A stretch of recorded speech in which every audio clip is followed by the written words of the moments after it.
I have been comfortable for quite a while using TNF inhibitors in breastfeeding mothers. And I think that the cradle data is so exciting because it really demonstrates the safety, and I think will make many other rheumatologists comfortable with using these drugs in breastfeeding as well.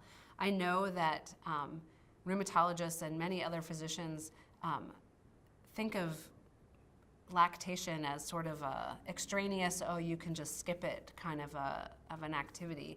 But if you talk to young mothers, that is not how they see breastfeeding. It is an integral part to being a good mother to many women. And so women will forgo medications for themselves. Women will suffer severe consequences in order to breastfeed. And I hear stories from women that are just heartbreaking of the pain that they lived through because their doctors would not allow them to have medications while they were breastfeeding. And that is unnecessary. And it makes me so angry because it's unnecessary. Women can take medications to manage their rheumatic disease while breastfeeding. It is perfectly safe for them. It is perfectly safe for their baby.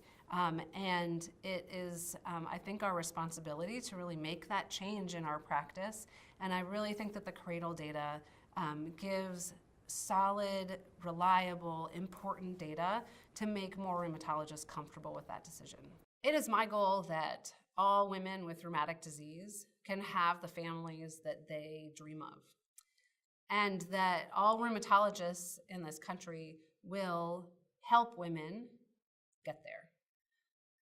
Up until now, rheumatologists have often stood in the way of keeping women from having the children that they want to have because of fear and because of worry and because of concern.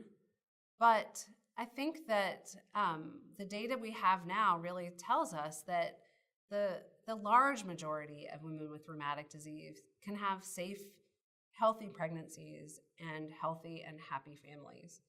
And so it's really my mission to make that a reality. And that means that rheumatologists need to learn more and keep up to date on the new data that's available. The American College of Rheumatology is publishing the first ever guidelines on reproductive health management for women with rheumatic disease here in the United States. I'm really excited about these guidelines because I hope that they give doctors clear direction and the ability to make good decisions with their patients.